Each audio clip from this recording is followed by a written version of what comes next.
Góðan daginn öllsömul. Við ætlum að tala um óákveðin grein í ensku. En óákveðin grein í ensku hefur tvær myndir.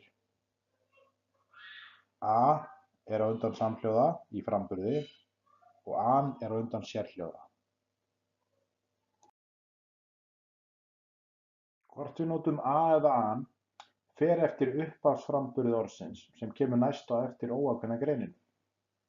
Yfirleitt er það þannig að orðið ef það hefst á samhljóða þá notum við ei, en ef orðið hefst á sérhljóða þá notum við an. En það eru þó undantekningar á þessu. Hérna erum við einmitt með nokkra undantekningar á þessum reglum. En það á bæði við sérhljóðastæði sem hafa samhljóða framburð og einnig samhljóðastæði sem hafa sérhljóða framburð.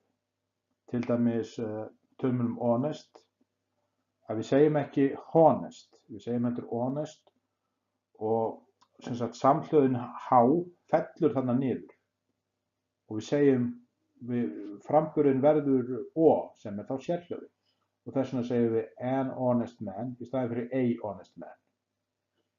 Sömuleiðis með við förum út í hérna sérhljóðastafi sem hafa samhljóða framburð. A European country, við segjum í raun og veru jú, jóð-ú. Það er jóð sem er hérna samhljóði, þess vegna erum við með a European country.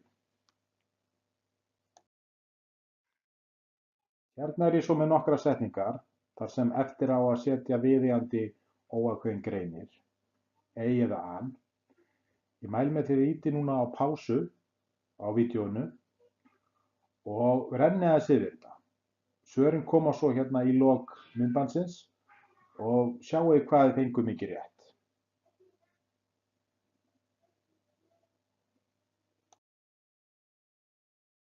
Þá er þessu myndbandi lokið. Vonandi hafið þið hlustendur betri hugmynd núna óákveðin grein á ensku. Takk fyrir.